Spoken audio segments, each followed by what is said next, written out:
좋지 않다. 계속 흔들리잖아. 자꾸 이러면 나도 다가가고 싶어진다. 하지만 이것이 옳은 감정인지 확신이 서지 않는다. 두렵다. 지금 이 관계가 산산이 부서져 아주 작은 조각마다 찾을 수 없을 만큼 가루가 되어버릴 것 같다. 또 멍하니 있네? 무엇을 두려워하고 있는 걸까? 모르겠다. 다만 이 이상의 감정을 가진다면 근본적인 무언가가 무너져 내릴 것만 같다. 현실적으로 생각해. 그럴 리가 없는데도. 남자는 원래 생각이 많은 동물이잖아. 또 허세 부린다. 누나한테는 그런 거 안 통해? 넌 왜 이럴 때만 누나해? 억울하면 먼저 태어나지 그랬니? 할 말이 없네. 너 좀 야갔어. 나 원래 야갔어. 모르던 거 아니잖아. 그 말에 결국 피식 웃고 말았다. 맞다.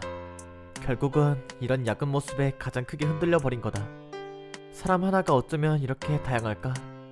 나는 그녀의 모습 안에서 10,000명이 넘는 그녀를 만나고 있다. 에이? 뭔 말이야 이건 또. 그만큼 되게 다양하다는 거죠? 우리가 한동안 서로를 지그시 바라보다가 다시금 고개를 돌려 저 너머를 바라보았다. 저물어가는 석양에 눈이 부시다. 평소보다도 더 색조가 짙었다. 아주 조용히 내 이름을 부르는 목소리가 들렸기에 고개를 들었다. 세미는 이쪽을 향하지 않은 채로 차분하게 그지없는 평탄한 어조로 기계처럼 내뱉었다. 여기 말이야. 내가 좋아하는 곳이야. 그 짧은 말 한마디에 폭풍과도 같은 감정이 들어있는 듯했다. 분명 별것도 아닌 문장이었지만 나는 거기에 아주 많은 의미가 담겨져 있다는 것을 알 수 있었다. 이제는 그 추억이 여러모로 빛이 발했지만 어딘가 쓸쓸한 듯한 어조의 나는 어떤 위로의 말을 돌려주어야 할지 알 수 없었다. 나는 모르는 게 너무 많았으니까. 그녀에 대해서도 모르고 아직 인생의 경험도 적다. 난 이제야 어른을 바라보고 있는 어린애에 불과할 뿐이다. 그런 내가 무언가 위로를 건넨다고 한들 어리숙하고 졸렬하게 그지없는 결말에 이르겠지. 비교적 나는 또래보다는 성숙한 편이라고 생각한다. 몸은 어떨지 모르지만 적어도 생각은 조숙하다. 그렇기에 별다른 말을 하지 않았다. 조용히 긍정하며 고개를 끄덕여 주었다. 2번 다시 올 생각 없었는데 어째선지 정신 차림이 와 있더라. 살아간다는 건 정말 한 치 앞도 내다볼 수 없는 것 같더라고. 나오는 말이야. 사람을 쉽게 믿을 수 있어? 저는 개인적으로 못 믿습니다. 저는 믿기 힘들죠. 솔직히. 되게 어려운 질문인데 그거? 인간관계라는 건 원래 마음대로 안 되고 먹 같은 거잖아. 잘하네. 뭐랄까 다른 형태를 통해서 숱하게 경험했으니까. 난 백현예술제 이외에도 수많은 사진 공모전에 내 사진을 걸어봤는데 의외로 좋은 결과를 얻지 못했어. 어렸을 때부터 계속 사진을 찍어 왔는데 아무것도 이루지 못했지. 그런 사소한 것조차도 내 맘대로 안 되는데 어떻게 사람이 내 맘대로 되겠어?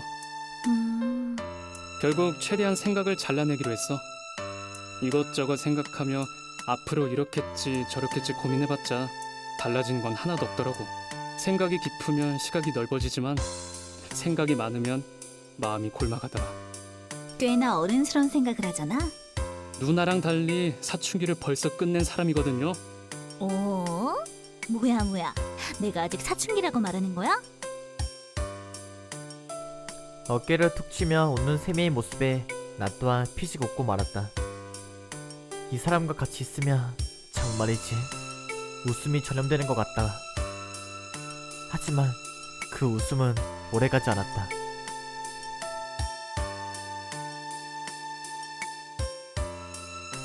세미는 또 다시 묘한 얼굴로 돌아간다. 문득 그런 생각을 했다. 이 사람은 얼마나 많은 생각을 하고 얼마나 많이 굶어왔을까라는. 저기 세미,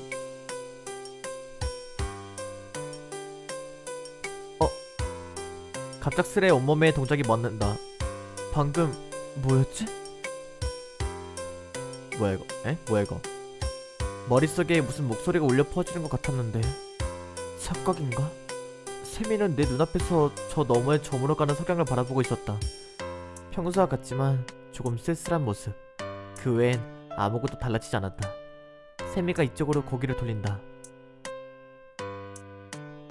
왜 그래? 아니, 잠시 무엇라 대답할지 고민하다가 이내 웃으면서 얼버무렸다. 아무것도 아니. 깜짝아, 놀래라. 당신을 저주해? 갑자기 왜지? 뭐야? 이게...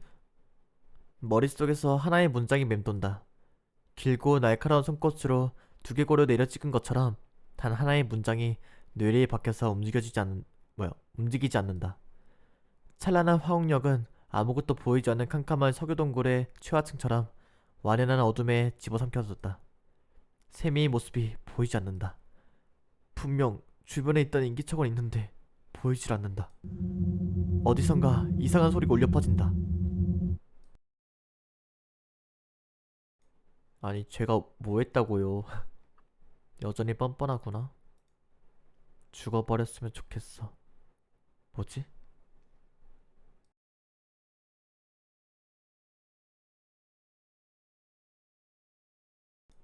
보아청아,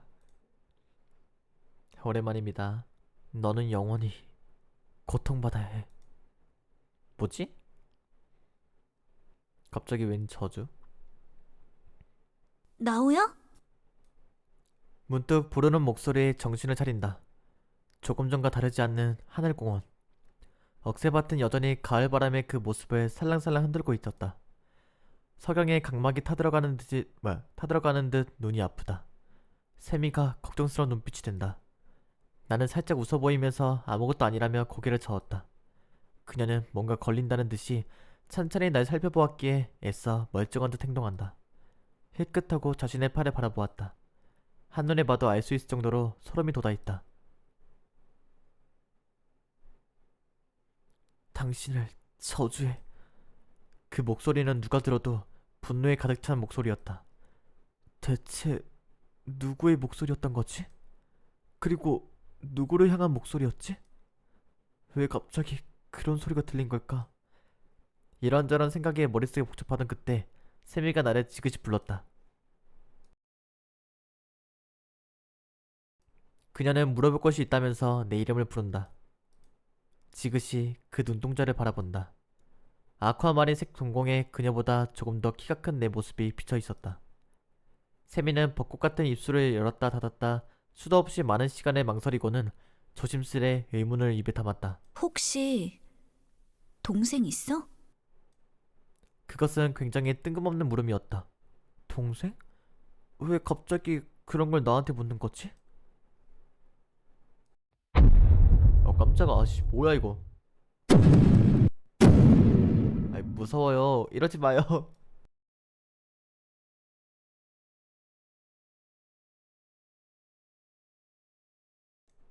누군가의 절규가 다시금 머릿속을 가로지른다. 가벼운 편두통이 일어나서 관자놀이를 손으로 눌렀다. 나는 고개를 가로짓고는 목 끝까지 차오른 숨을 내뱉는다. 아니, 나 동생 없는데. 그건 왜? 세미의 표정이 괴로워진다. 그녀는 입을 다문 채 깊이 고개를 숙였다. 다시 고개를 들었을 때 아무것도 아니야 라며 고개를 가로젓는 세미의 모습은 어디선가 이미 빛이 발해 그 색을 잃어버린 인형을 보는 듯했다. 아무것도 아니야. 없으면 됐어. 한껏 띄어온 미소는 굉장히 가식적이었다. 애써 무리하게 짓는 웃음이 아니라 정말로 허식으로 가득 찬 위선같이 느껴졌다. 눈에 보이지 않는 모종의 차가운 분노마저 느껴진다. 아주 잠시 동안 등에 얼음을 쏟아붓는 것 같은 한기에 휩싸인다. 그러나 그것은 길지 않았기에 어디까지나 자신의 착각이라고 치부해두었다. 손목시계를 보니 어느덧 황혼이 끝날 시간이 되었다. 깊게 숨을 뱉어내고 가을의 공기를 한껏 빨아들인다. 쓸데없는 장갑색을 잘라내고 메고 있던 책가방에서 태블릿 PC를 주섬주섬 꺼내들었다. 세미가 고개를 갸웃거리길래 잠시 기다려달라고 말했다. PC를 기동시키고 이미지 하나를 불러온다. 너에게 보여주려고. 보정 다 됐거든. 그렇게 말하면서 세미에게 태블릿 PC 화면을 보여주었다. 이건 맞아. 이게 이번 공모전에 제출할 작품이야. 이전에 세미와 함께 했던 작업, 우리를 만나게 해준 그 사진 계획의 최종장. 나는 그 완성작을 그녀에게 넘겨주었다. 완성작. 중앙에 세미가 서 있고 그녀는 눈을 감고 있었다. 그녀의 머리 위로는 온화한 느낌의 주홍색 우산이 펼쳐져 있고 한 손에는 책이, 그리고 다른 한 손에는 파랑새가 앉아 있었다. 세미의 머리 위로는 책과 가방, 연필, 노트, 그리고 수많은 프린트 다발이 흩날린다. 다양한 오브젝트의 비 위로 거대한 고래가 하늘 위로 헤엄치고 있었고 그 위로는 거꾸로 뒤집혀진 도시가 존재했다. 세미는 완성된 사진을 보고 진심으로 놀라워하는 듯 했다.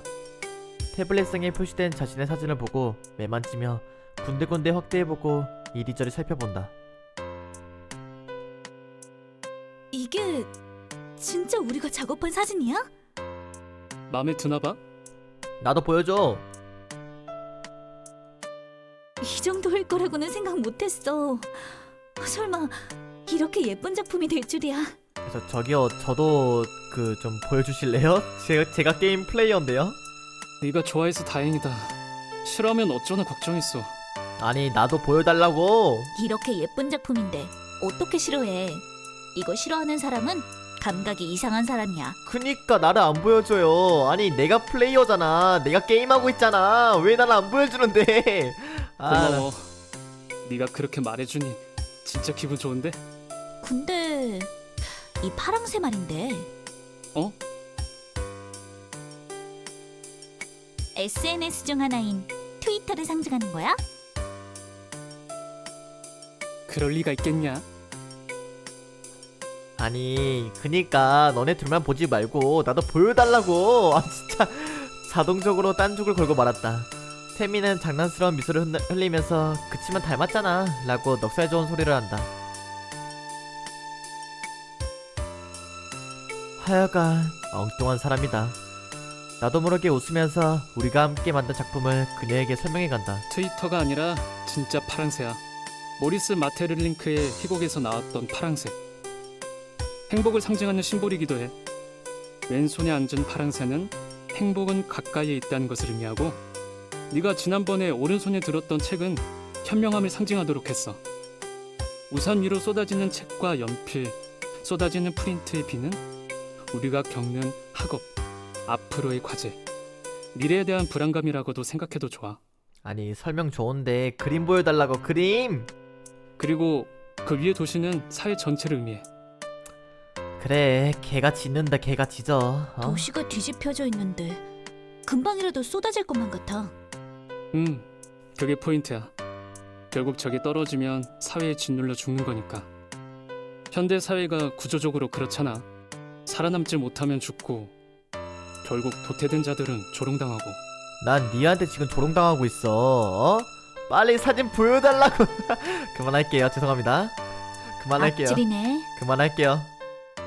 세미는 장난기가 가득한 소악마 같은 미소를 지었다. 이렇게 따뜻한 색감으로 그런 잔인한 사실들을 포장하다니. 굉장히 외로운 작품이잖아. 그게 목적이었으니까. 내가 했던 말 기억나? 나는 현대 사회에 나타나는 광범위적인 외로움을 표현하고 싶다고 한 거? 정확하게 기억하고 있었구나. 그럼 기억하고 있지. 산다는 건 어려운 거니까. 나도 잘은 모르겠지만 그런 걸 표현하고 싶었어.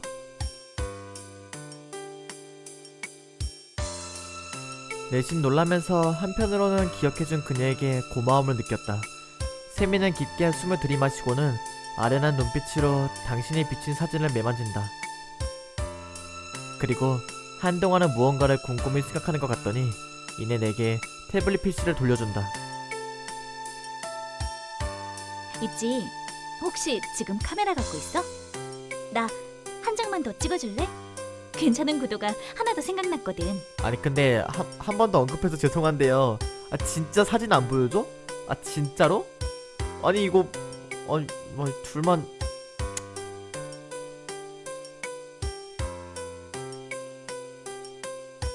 그 사람은 그렇게 말하며 내게서 한 걸음 물러났다. 사진사로서 모델이 이렇게 일해주는 건 무척이나 기분 좋은 일이다.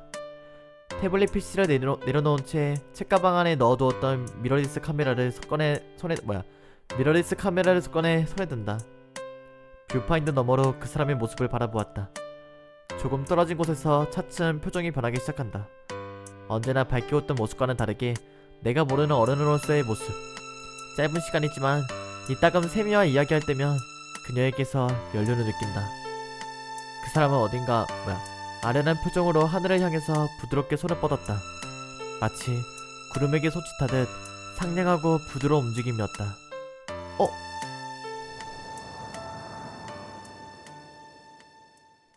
바람이 분다. 황혼역 사이에서 그것은 부드럽게 일렁인다. 아무것도 없는 허공에 뻗은 그 손은 그 어떤 곳에도 닿지 않은 채 석양을 헤엄쳤다.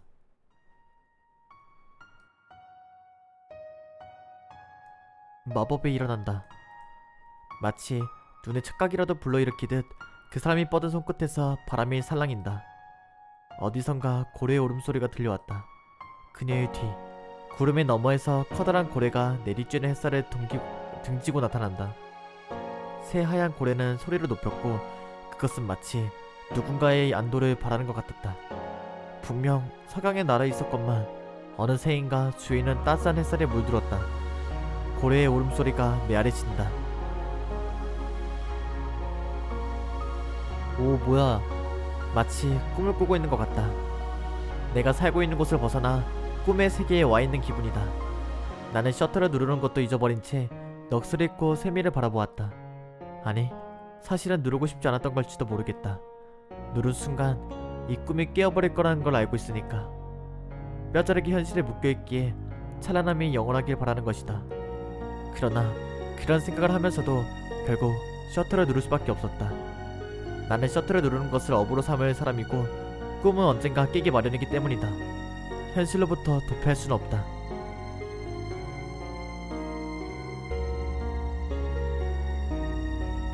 셔터를 누른 순간 모든 환상이 연기처럼 사라졌다. 우리는 다시 원래의 억새밭으로 돌아와 있었다. 찍었어? 나름 괜찮은 분위기였던 것 같아. 그치. 내가 보기에 말이야, 방금 전 동작에 합성으로 손끝에 파랑새 같은 거 올려보면 어떨까? 막 정말 동화처럼 말이야. 아니면 아까 봤던 고래 같은 걸 넣어도 되겠다. 하늘을 헤엄치는 고래는 상상력의 심볼이니까. 그녀의 말에 쓴 웃음을 지었다. 같은 생각을 하고 있었다.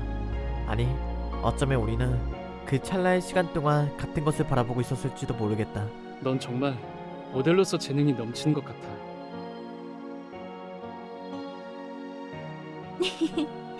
이제 알았어? 누나는 프로라고? 득이양양하게 웃는 세미를 보며 피식 웃어버린다. 참나, 정말이지.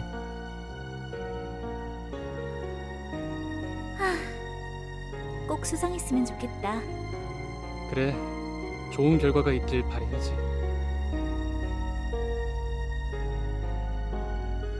이번에는 내 쪽에서 넉살 좋게 웃어 보이면서 나는 세미를 향해 진심으로 고맙다는 말을 전했다. 그녀 또한 마찬가지로 웃어 보였는데 뭔가 부끄럽기도 하고 자랑스럽기도 한 쑥스러움이 한껏 묻어나는 그런 웃음이었다. 춥다. 그러게. 살며시 고개를 끄덕여 긍정한다. 가을 하늘이 높았다. 선선한 바람이 불고 노을은 마지막을 고하고 있다. 세미야, 주홍빛으로 물든 구름의 너머를 한없이 바라보다가 조용히 그녀를 부른다. 요 며칠간은 정말이지 즐거운 날들이었다. 너무 많은 감정이 파도로 이루었지만 그 어떤 감정도 꺼내지 않기로 했다. 지금은 그저 단 한마디의 말을, 우리에게 필요한 단 한마디의 말을 꺼내기로 했다. 그녀의 이름을 부르자 세미가 나를 흘끔 바라본다.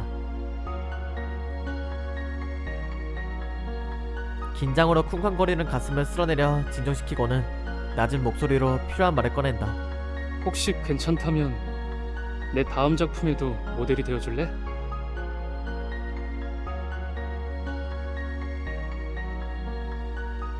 엥? 뭐야? 엥? 나 아직 안 읽었는데? 아우 다행이다. 그 사람은 놀란 눈을 동그랗게 뜨고 아주 포근하고 온화한 행복해 보이는 웃음을 지었다. 좋아. 그 한마디가 어찌나 달콤하던지. 그 어떤 고백보다도 설레고 짜릿한 강박에 나는 보이지 않게 쾌지를 부른다.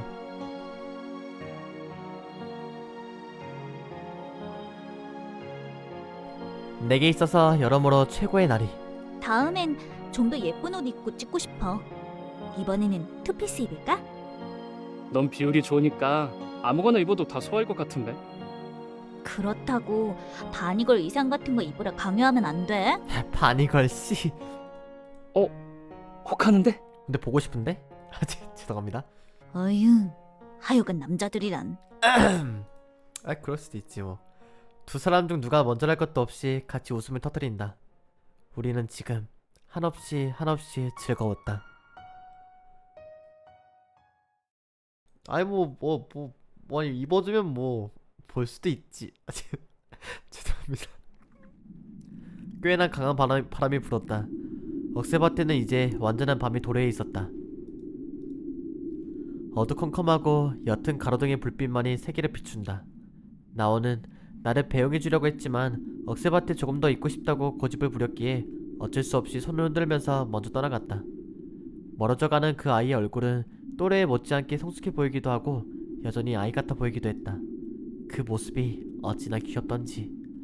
온갖 감정이 다 피어나고 사그라드는 것을 수천 번도 더 반복했던 것 같다. 옆에 있다는 것만으로도 어떻게 마음을 이렇게 만들 수 있단 말인가. 감정이란 참으로 알 수 없는 것이다. 밤바람이 차갑다. 겨울이 되면 이 억새밭도 잠시 동안은 눈을 감겠지. 그것은 아주 외로운 광경이 될 것이다. 욱신하고 두개골 안쪽에서 검은 무언가가 꿈틀거리는 감각이 느껴졌다. 머리가 어지럽고 핑그르르 도는 느낌이었다. 다리가 휘청거려 균형이 무너져 내린다. 쓰러질 뻔한 것을 겨우 버텨 가까운 나무 난간에 몸을 맡긴다.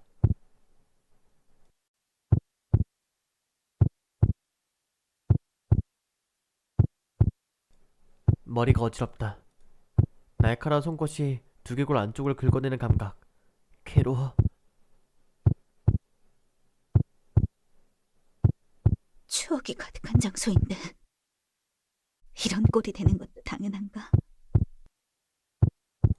경련하는 손을 쥐어잡고는 어떻게든 진정시키려 한다. 하지만 몸은 여전히 말을 듣지 않았다. 자신의 몸조차 제대로 가누질 못하는 상황에 야속함을 느끼면서 가빠져오는 숨을 진정시킨다. 모르겠어. 욱신거리는 두통과 가슴의 통증, 피걱거리는 관절, 목 안쪽이 바싹 말라 타들어가는 듯한 느낌이 들었다. 대체 넌 누구야?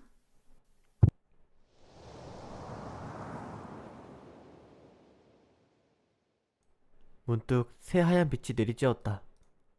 고개를 들어 올리자 투명함이 하늘에 가득 차 있다. 만원이다. 어쩜 이리도 아름다울까? 그것을 하염없이 올려다보며 지그시 눈을 감았다.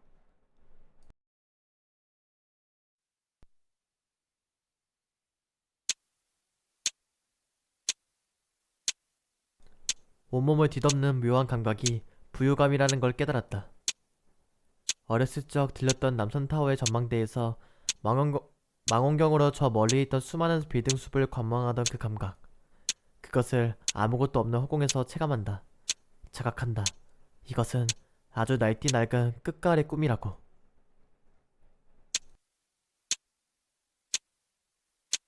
근데 이 배경 좋다. 그래, 이런 풍경이 있었지. 이 넓고 아름다운 세계를 사랑했다. 그윽하고 온화했던 풀냄새, 구름이 높았던 찬란한 황혼역, 하늘에 떠다니는 요정을 마치 은하에 펼쳐진 별들 같다고 생각했던 것도, 그 밑으로 바람결에 살랑이는 억새들의 춤사위가 우아하다고 느꼈던 것도 모두 아직 기억하고 있다. 잊을 수 있을 리가 없지. 나는 그날의 광경을, 시간을 사랑에 맞이 않았으니까. 시간을 사랑에 맞이 않았으니까. 에? 뭔 말이야? 시간을 사랑에 맞이 않았으니까. 사랑에 맞이 않았으니까. 시간을 사랑에 맞이 않았으니까. 뭔 말이야 이게? 어느덧 이곳은 무도회장이 되어 있었다. 황혼이 홍차를 마시고 있을 때 바람이 회장 안으로 들어온다. 바람은 당당하고 우아하며 기품이 들어있다. 수많은 억새들이 다시 춤을 추고 바람은 파트너를 찾는다. 그리고 그런 무도회 속에서 나는 카메라를 들고 있었다. 찰칵찰칵. 연신 셔터를 눌러댄다. 나는 그때 그 황혼역에 울려 퍼지던 셔터음을 아주 좋아했다. 또 여기 있었어? 그는 그렇게 질렸다는 듯이 하지만 웃으면서 나에게 말을 건넸다. 작은 소년이었다. 그와 눈높이가 정확히 맞는다. 그렇다면 꿈속에 나는 아직 어린아이의 모습을 하고 있는 걸지도 모르겠다. 뭐? 불만 있냐? 허구한 날 여기 와서 사진만 찍어대니? 참, 너도 취미가 별난 녀석이다. 너한테 듣고 싶진 않은데. 넌 결혼하면 분명 아내한테 잔소리를 엄청 들을 거야. 아내가 싫어하는 취미 베스트 10에 카메라는 꼭 들어간댔어. 아 그래? 난 처음 듣는. 뭐라고 반박을 하고 싶은데 사실이라 반박 못하는 게 짜증나. 아 진짠가 보네. 그는 무엇이 좋은지 킥킥거리며 웃었다. 나는 그 모습을 옆에서 하염없이 바라보다가 얘네 핏이 웃어버린다.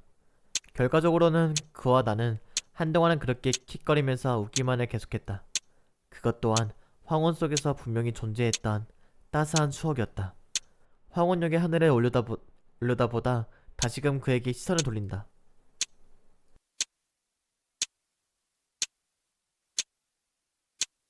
내가 그의 이름을 부르려던 찰나 그는 갑작스레 나를 밀쳤다. 나는 그의 손에 떠밀려 억새밭이 아닌 아스팔트 땅을 굴렀고 어디선가 스키드 브레이크 소리가 커다랗게 울려 퍼졌다. 사람들이 웅성이는 소리가 들렸고 나를 밀친 소녀의 몸이 날아간다. 퍽하는 소리와 함께 소년의 몸이 땅에 처박혔다. 그의 목은 꺾여 있었고 관절은 기이한 모양을 하고 있었다. 그의 터져나가는 얼굴 반쪽에서 쿨럭쿨럭 피가 솟구친다. 어떡해. 나는 조용히 그 모습을 바라보면서 생각한다. 또다. 또 이 꿈이다.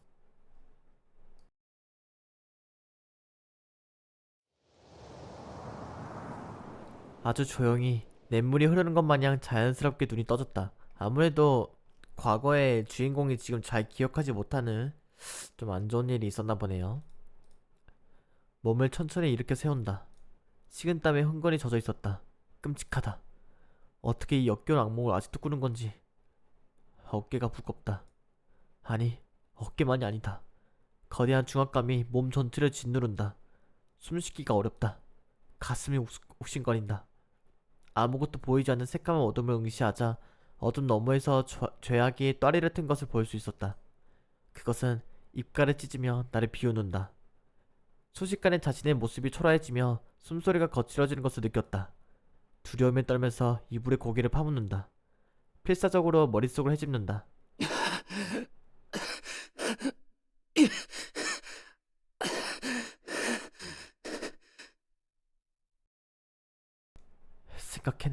생각해내.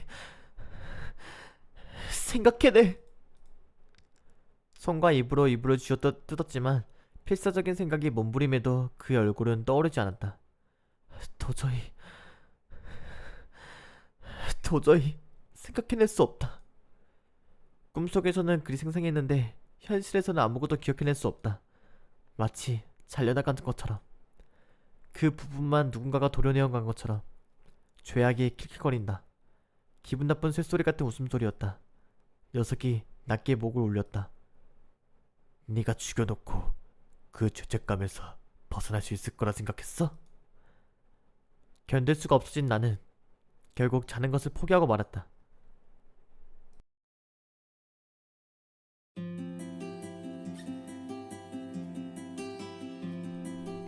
거실에서 냉수 한 잔을 벌컥벌컥 들이켰다. 오전 2시 37분. 많이 늦은 시각이다.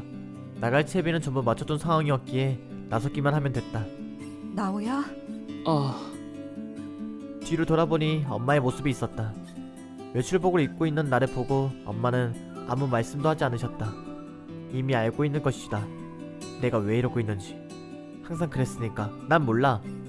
새까만 어둠 속에서 아들이 방황하는 것도, 그것을 보며 묵묵히 아들을 불러주는 것도, 거실에 내려앉은 밤에 눈동자가 익숙해진 것도 놀랄 것 없이 이제는 몇 년이나 반복되어 익숙해진 것이다. 엄마는 잠옷을 입고 있었지만 피곤함이 역력한 모습이었다. 도통 잠이 오지 않는 거겠지. 항상 새벽 몇까지 뜬 눈으로 깨어 계시다가 겨우 잠이 드신다. 오늘 약은 먹었니? 아무 말 없이 고개만 작게 끄덕였다. 엄마는 지친 듯이 숨을 내쉬고는 지그시 나를 바라보았다. 나갈 거니? 밤이 늦었는데 날씨도 춥고. 알아. 미안해 엄마. 바람만 조금 쐬고 올게. 그 말만은 남기고 서둘러서 발걸음을 재촉했다. 이곳에 있고 싶지 않았다. 이곳에 있다가는 다시금 끔찍한 악몽 속에서 갇혀버릴 것만 같다. 아이러니한 일이다. 나는 있지도 않은 형상으로부터 도망을 치고 있다.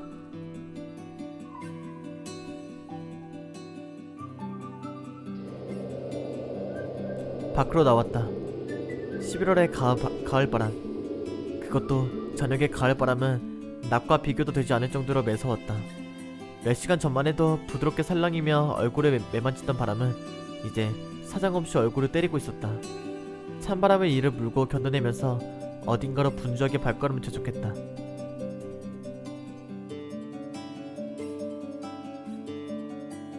항상 같은 악몽이 반복된다. 나와 친밀한 듯한 소년이 나오고 그는 나와 대화를 나눈 뒤 내 눈앞에서 죽는다.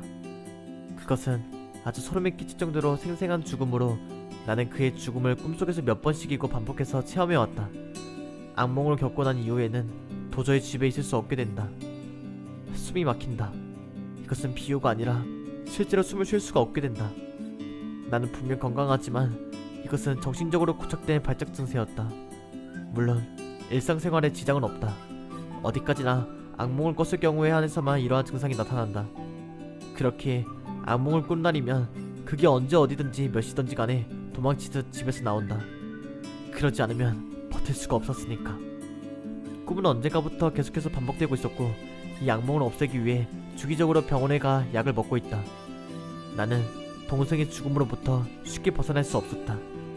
좋은 동생이자 좋은 친구였다. 우리는 서로 도숙했다. 또래보다 일찍 처리된 편이라고 말할 수 있겠지. 사이가 좋았다. 서로 개새끼라면서 싸우기도 했지만 그렇게 둘도 없는 인연이라고 자부할 수 있는 존재였다. 나는 그런 그를 동경했고 존경했으며 늘상 부러워했다. 그는 언제나 나보다 한 발 앞서 나가 있었다. 사교적이고 진취적이었으며 그런 그의 모습을 내심 얼마나 질투했었는지 모른다. 하지만 반대로 그는 이런 나를 부러워했다. 나보고 언제나 자기 생각이 이룰 수 없는 것까지 생각한다면서 자신은 왜 나처럼 생각이 깊지 못한지를 항상 아쉬워했다.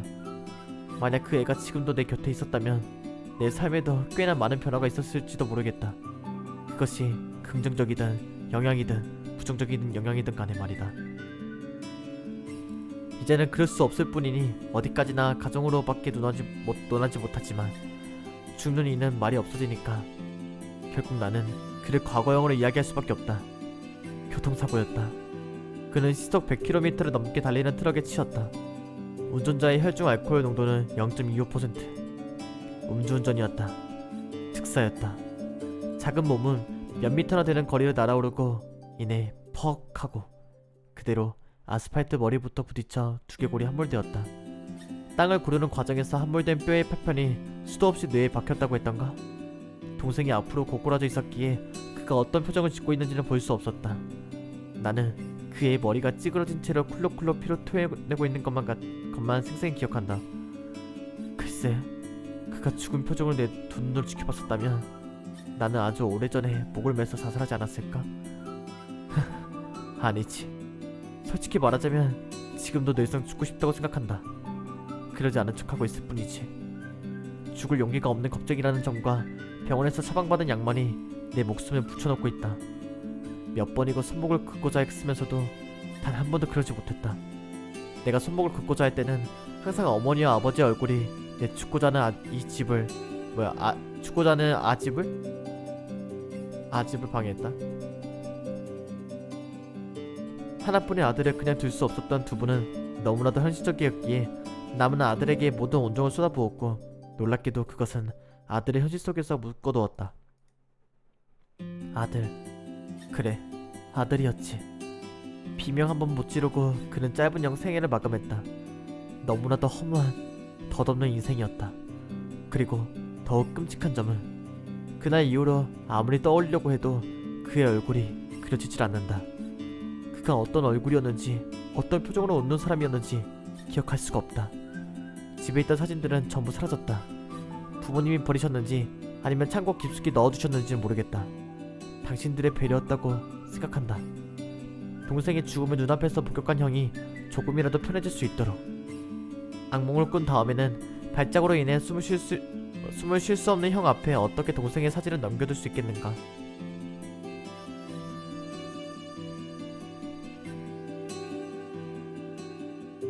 정신을 차리자 억새밭에 와 있었다.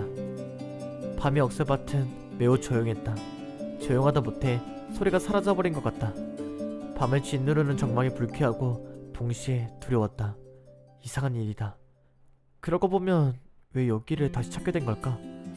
10년을 찾지 않던 곳이었는데 여긴 누구보다도 그와 함께 자주 찾던 곳이었다. 어린 시절에는 하루가 멀다 하고 여기서 그와 놀았었다. 하지만 그가 죽은 이후로는 일절 찾지 않았다. 그런 곳을 아무리 공모전이라지만 다시 찾을 마음이 들다니. 살아간다는 건 알 수 없는 일이다. 결국 그렇게 기피했던 장소를 나는 꿈을 이루기 위한 도구로 써먹고 있다. 아이러니한 일이지. 동생의 얼굴 하나 기억하지 못해 발작을 일으키는 병신 새끼가 이곳을 다시 찾던다니. 인간이란 망각의 생물이라더니 결국 나는 차츰 그를 잊어가고 있었던 걸지도 모른다.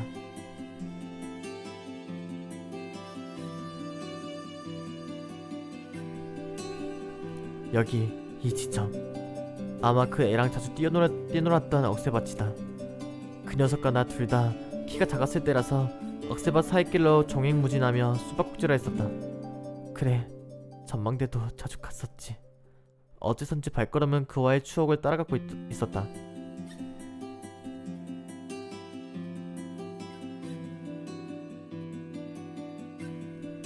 문득 도움이 하나도 되지 않았던 카운셀러 선생님이 했던 말에 떠올렸다. 그의 죽음으로부터 많은 시간이 지났는데 아직까지 상실감을 느끼나? 그 질문을 듣고 카운셀링을 그만두었다. 멍청한 질문이다. 상실에는 익숙해질 뿐이다. 아무리 오랜 시간이 지나도 원래 상태로 돌아가는 일은 없다. 시간은 약이지만 그건 치료라기보단 무뎌지는 것에 가깝다.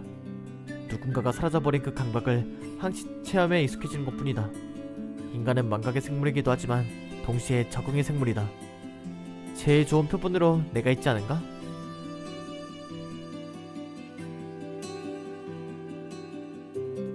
혹시 동생이 있어?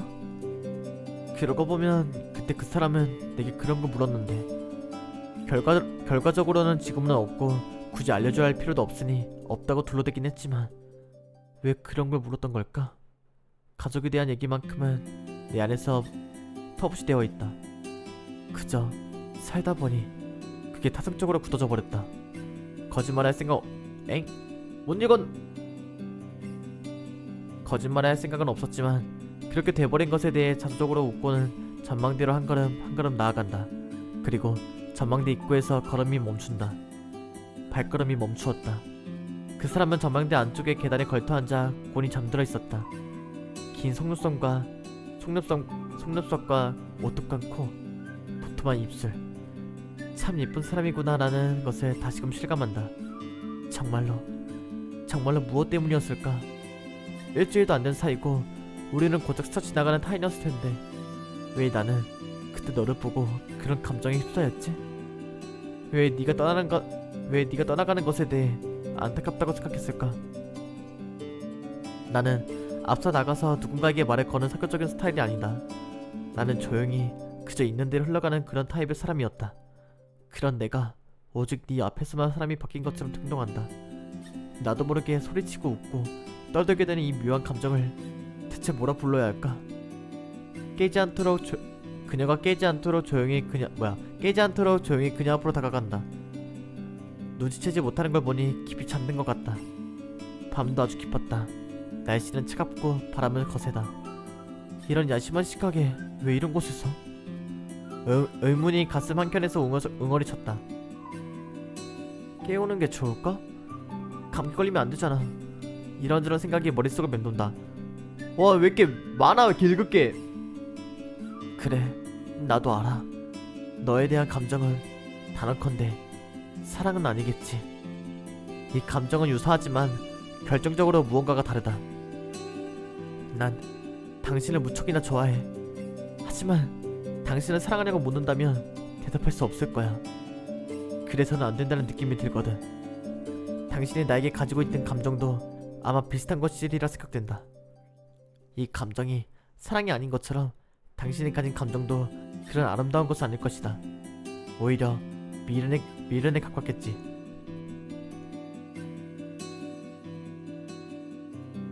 그것도 예쁘게 포장된 구질구질한 감정의 덩어리 같은 그러한 것 아닐까? 거기까지 생각이 미치자 자조적인 웃음이 발작적으로 새어나온다. 나도 참 여러모로 역겨운 인간이구나. 언제부터 이렇게 기분 나쁜 인간이 되었을까? 엄마가 알면 참 실망할 것 같다. 다들 나보고 인생 2회차라도 되냐라는 생각하지 않을까? 하지만 뭐 한편으로는 어쩔 수 없는 거 아니야? 당신 가족이 눈앞에서 머리가 으스러져 돼지인꼬를 생생하게 경험했다면 적어도 지금처럼은 못 있겠지. 나는 그걸 9살 때 내 눈앞에서 목격했다. 찌그러진 동생의 머리에서 퍼져나가던 그 비릿한 피냄새는 내 뇌 안쪽으로 예리한 칼로 도려내 도저히 빼낼 수 없게끔 강하게 못 박혔다. 나는 지금도 그때의 철분 냄새를 또렷이 기억한다. 그걸 대체 어쩌겠는가. 스스로를 향한 비탄을 어둠 속에 내던지고는 천천히 뒤를 돌아보았다.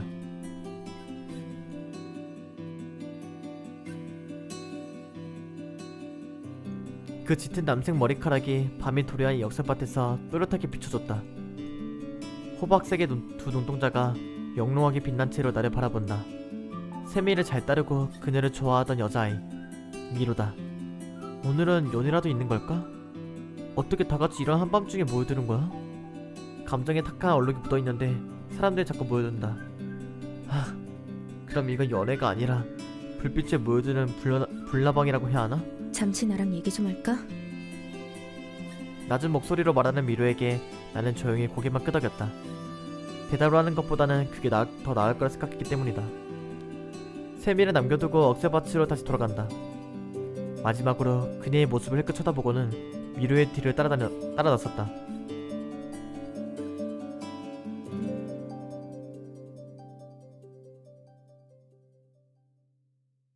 전망대에서 꽤나 떨어진 갈림길로 다시 되돌아왔다. 발음꼬여 갑자기. 그제서야 그녀는 걸음을 멈추었고 나도 발을 멈추었다. 호박색의 눈동자가 천천히 나를 돌아본다. 세미의 눈동자가 굉장히 맑은 느낌을 가졌다면 이 아이의 눈동자는 신비로움을 자아냈다. 날카롭게 날이 선 허튼 접근을 허용치 않는 단호함이 동공과 눈매로부터 읽어진다. 말없이 서로를 노려본다. 침묵은 사슬이 되어 목을 조여온다. 어쩐지 조금 불편함을 느꼈다. 저기가 점점 더 구현되어 눈에 띄게 읽을 수 있게 되자 결국 참지 못하고 입을 열었다. 할 말이 있던 거 아니었어? 그렇네. 있긴 있지. 마음이 안 든다. 그녀도 나와 같은 감정이겠지.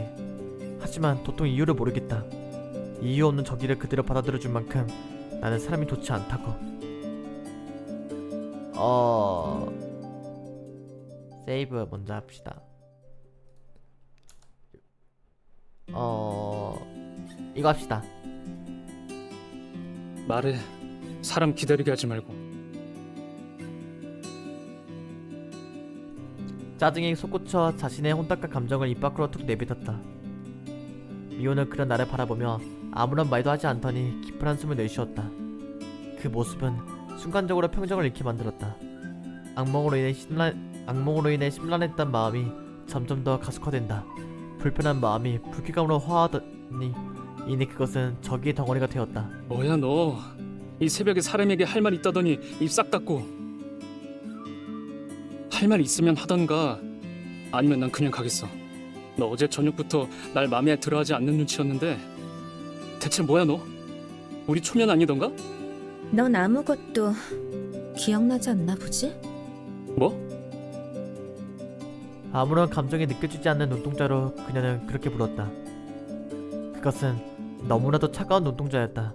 같은 사람을 보고 있는 게 아니라 마치 작고 하찮은 벌레를 보며 대화를 하는 것 같은 그런 눈빛이었다. 뜬금없이 무슨 말을 하는 거야? 기억 안 나? 무슨 말을 하는지 모르겠어.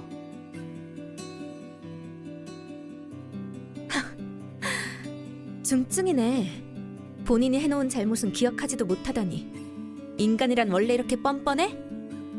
안 하면 어쩔 건데? 이게 진짜 이거 날라갔어. 너희 입 조심 안 해? 이거 왜 안 해? 이해할 수가 없어. 이런 우매한 것을 무슨 생각으로 살려두는 거지? 언니는 화도 안 나나? 야, 너 사람이 무례한 것도 정도가 있어. 너 삶이 아는 동생이라고 함부로 입 놀리는 모양인데 앞뒤 다른 거 엮여오니까 착착해. 그녀는 입을 다물고 빤히 나를 바라본다. 감정을 읽을 수 없는 그 눈동자의 불쾌감은 점점 더 커지고 있었다. 이윽고 그녀는 만면의 미소를 짓고는 개새끼 주제에 꼴에 입에 걸레는 안 무네. 가식적인 모습 집어치워. 똑같이 역겨우니까. 네? 아, 나 이게 진짜 보자 하니까 저번부터 싸가지 없이 진짜 감정이 격해진다. 이를 꽉 깨문 채로 미호에게 한 발자국 성큼 다가간다. 키가 큰 편은 아니지만 적어도 남자다. 여려 보이는 그녀에게 어느 정도 위협은 될 터였다. 손찌검을 할 생각은 없지만 그렇다고 이런 취급을 받고도 넘어갈 만큼 성인군자는 아니다. 불현듯 어디선가 날카로운 소리가 울려 퍼졌다. 어딘지 모르게 섬뜩한 느낌이 든다. 입주위가 이상하니 마치 시원했다.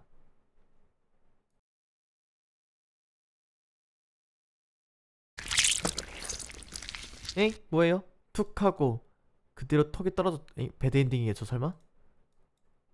혀찌러 잘려나간 턱이 땅바닥을 대고루로 구른다. 나는 무슨 일이 일어난 건지 이해할 수 없는 채 목 안쪽에서 하는 울음만을 되풀이할 뿐이었다. 그러게 기어오르지 말았어야지 인간. 마지막으로 한 번 더 이야기해볼까 했었지만 역시 넌 죽어줘야겠어. 아니 왜요? 미간에 시원한 느낌이 든다. 오른손을 뻗어 만져보니 구멍이 나 있었다. 주르륵 하고 피가 뿜어져 나오며 나는 더 이상 생각을 할 수 없는 고깃덩어리가 되었다. 배드엔딩 벌레잡이. 이씨.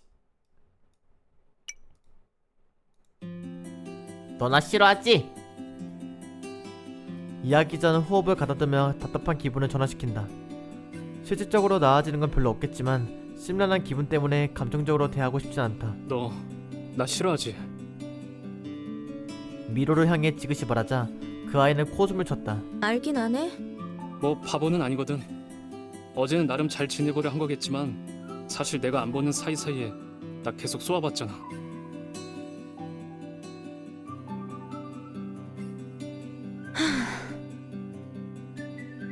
미로는 이마를 짚으면서 깊게 한숨을 내쉰다. 말 그대로야. 경고를 하러 왔어. 낭랑한 어조가 새벽의 억새밭에 울려 퍼진다. 경고? 무슨 말을 하는 거지? 이해할 수 없어서 대묻자 미로는 팔짱을 끼고 나를 쏘아보았다. 언니와 이 이상 친해지려 하지 마. 아니, 언니를 만나지 마. 뭐? 어이가 없어서 숨이 터져 나온다. 무슨 말도 안 되는 소리를 하는 거야? 조금 짜증이 솟구치기 시작했다. 뭐 때문에 그런 소리를 하는 건지 모르겠지만 싫어. 내가 왜? 너랑 언니가 함께 있으면 분명 불행해질 것 같아. 그러니까 네가 언니랑 친해지지 말았으면 해. 그냥 여기까지 좋은 추억으로 남기고 서로 갈 길 갔으면 좋겠어. 그 목소리에는 굳게 다짐한 듯한 단호한 마음이 담겨져 있었다. 퉁명스럽고 날카로운 표정으로 말하고 있지만 거기에 진심이 들어있다는 것을 어렴풋이 느낄 수 있다. 언니는 너무 많은 시간을 고통받았어. 사람과 관계하면서 배신당한 적이 수도 없을 정도야. 언니가 같은 경험을 반복하게 하고 싶지 않아. 그러니까 당신에게는 미안한 일이지만 언니를 놓아줘. 언니가 이상 슬퍼할 가능성을 조금이라도 배제하고 싶어. 근데 갑자기 아까 배드엔딩 할 때 나한테 개새끼라고 하면서 막 욕하면서 갑자기 날 죽인 그 모습을 보니까 잠깐만, 이거 너무 가식적인 거 아니냐? 그녀의 모습에 나는 무슨 말을 했어야 했을까? 그것이 오랜 시간 숙고한 끝에 내린 결론이라는 것을 말하지 않아도 느낄 수 있었다. 새벽바람에 머리카락이 흔들리지만 그 모습에는 한 점 흐트러짐이 없다. 달빛만이 담담히 그녀를 비추며 그 뜻을 함께 지지하고 있었다. 머릿속으로 지난 날을 돌이켜본다.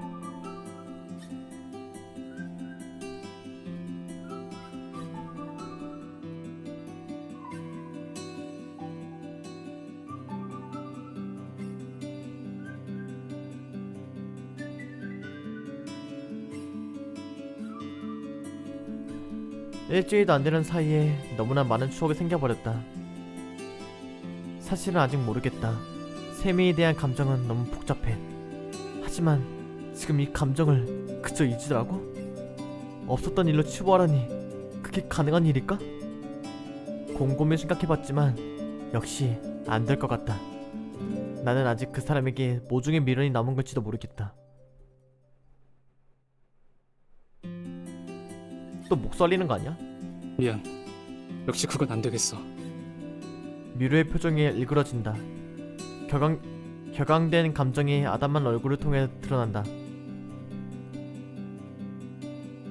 네가 뭐라고 그런 소리를 해? 소리가 점점 높아진다. 나는 정면으로 그녀의 분노를 마주했다. 어이가 없어. 뻔뻔한 것에도 정도가 있지. 너 같은 게 언니 옆에 서려 하다니 우습지도 않다고. 그래, 그럴지도 모르지. 그렇다고 그걸 네가 막을 권리도 없잖아. 옳소. 말 잘한다. 으드득하고 이가 갈리는 소리가 난다. 그런 그녀를 눈앞에 분명히 인지한 채로 담담히 말해 있는다. 세미가 이젠 어떤 삶을 살아왔는지 나는 몰라. 힘겨운 일이나 잊지 못할 정도로 슬픈 일을 겪었을 수도 있겠지. 하지만 그건 내가 아니잖아. 돌아오는 건 침묵뿐이었다. 근데 아까 나라고 하지 않았어 그게? 그게 나라고 하지 않았어. 그녀가 깊게 고개를 숙이고 있어서 어떤 표정인지 알 수 없었다. 이제까지의 일들은 나와 세미의 이야기가 아니라고. 난 세미를 힘들게 할 생각 없어. 되도록 그 사람을 웃게 만들어주고 싶고 함께 있어서 즐겁고 싶어. 단지 그뿐이야. 대답은 역시 돌아오지 않았다. 길고 긴 침묵이었다. 무언가 좀 더 말을 해야 할까 하고 고민한 끝에 입을 여는 그 순간 목소리가 되돌아온다. 그런 소리를 몇 번 들었다고 생각하는 거야? 뭐? 그것은 폭발하듯이 드러낸 분노가 아니라 조용한 감정의 소용돌이였다. 공기가 순식간에 가라앉았다는 생각이 든다. 너같이 말한 인간이 이제까지 없었을 거라 생각해? 개소리 짓거리지 마. 네 녀석은 과거의 답습일 뿐이야. 너처럼 말했던 인간, 너와 똑같은 말을 한 인간은 셀 수조차 없을 정도로 많았어. 너는 결코 이해할 수 없어, 절대로. 아무리 날고 기어봐야 너는 인간이니까. 우리의 걱정과 고독감, 그 어느 것 하나 이해할 수 없다고. 근데 이렇게 말하면 너희는 인간이 아니라고 스스로 말하는 꼴 아니냐? 말문이 막힌다. 나는 여전히 대답할 수 없었다. 깊게 숙인 고개 사이로 보이는 그녀의 얼굴에서는 작은 눈물이 떨어져 내리고 있었다. 네가 뭘 알아? 부르짖는 목소리에는 일말의 절박함마저 담겨있다. 그녀의 목소리는 반쯤 떨리고 있었다. 수없이 많은 만남과 이별을 반복하고 그럼에도 불구하고 죽지 못해 사는 우리의 이 감정을 너 같은 게 어떻게 알아?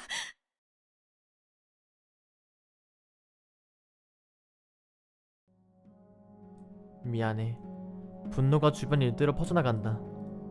바람이 일렁인다. 대기의 흐름이 몇습기 바뀌기 시작한다. 바람은 점점 더 맹렬해지더니 미로를 폭풍의 눈으로 삼아 사방을 집어삼키기 시작했다. 눈앞에서는 벌어지는 이상의 본능적인 공포마저 느낀다. 뭐야?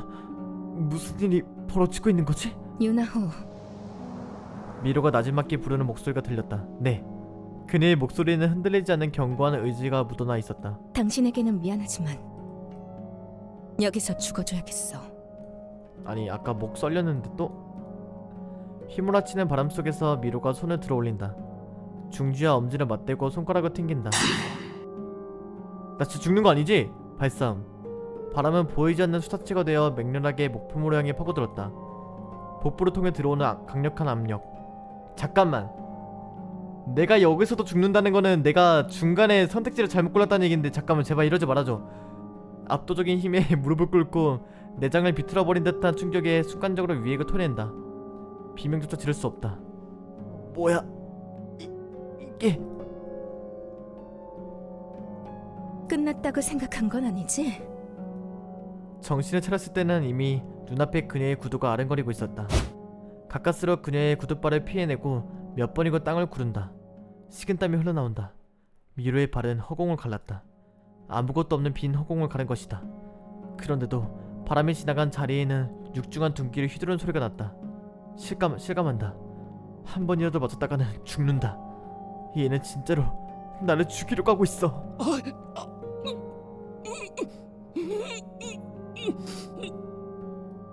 똥 싸는 소리치려 하지만 순간적으로 말이 나오지 않았다. 보이지 않는 바람의 힘이 턱을 강제적으로 짓누르고 있다. 짖지 마. 조용한 목소리가 갑자기 왜 이렇게 이거 웃기는 포인트 아닌데 이게. 조용한 목소리가 서글퍼런 칼날에 대어 목을 꿰뚫는다.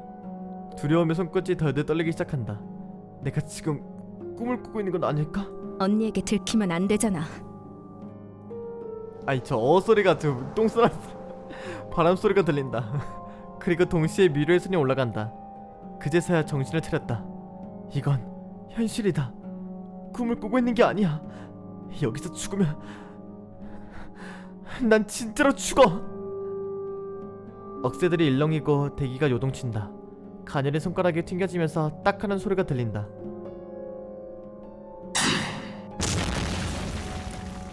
순간적으로 몸을 구른다. 그저 감각이 맡기고 몸을 내던졌지만 정답이었다. 조금 전까지 내가 서있던 장소는 땅이 움푹 패인 채로 먼지가 자욱하게 흩날리고 있었으니까. 보이지 않는 무언가를 쏟아내고 있는 것 같은데 바람이 휘몰아치는 걸로 봐선 공기를 압축시켜서 발사하는 것 같다. 어떻게 이런 일이 가능할 수가 있지? 만화에서나 보던 기술이다. 미로는 정말로 인간이 아닌 거야? 그런 건 아무래도 좋잖아. 다시 한번 손이 올라간다. 그녀를 정확히 노려보고는 기세좋게 손가락을 튕겨 소리를 울렸다. 어차피 죽을 텐데 알아서 뭐 하려고? 제발 살려주세요. 비명이 새어나온다. 가슴 한가운데 정통으로 맞아 그대로 땅을 구른다. 뼈가 피걱거렸다. 통각이 정신을 마비시킨다. 머릿속이 멍해진다. 생각이 잘 돌아가지 않았다. 옆구리를 가격당한다. 몇 미터나 되는 거리를 날아가 머리로 부딪혔다. 세상이 빙글빙글 돌고 있다. 정신 차려야 한다. 자칫해서 기절이라도 했다간 그대로 끝이다. 거칠게 호흡을 반복하면서 어떻게든 몸을 일으킨다. 움직여야 돼. 서두르지 않으면 죽는다.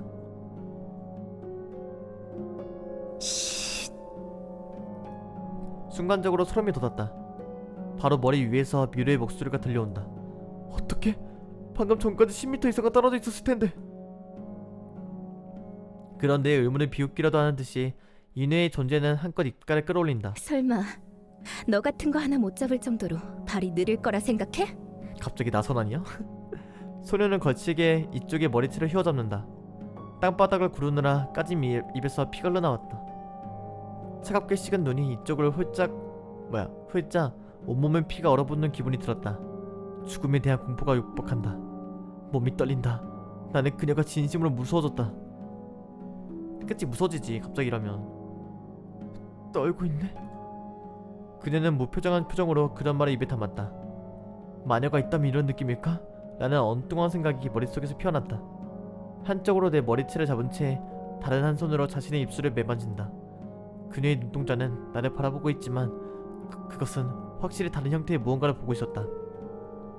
인간이 아닌 마치 벌레를 보는 듯한 감각. 그 절대적인 우위를 그녀의 눈동자로부터 느낀다. 마지막으로 기회를 줄게. 가늘어진 눈으로 미로는 말한다.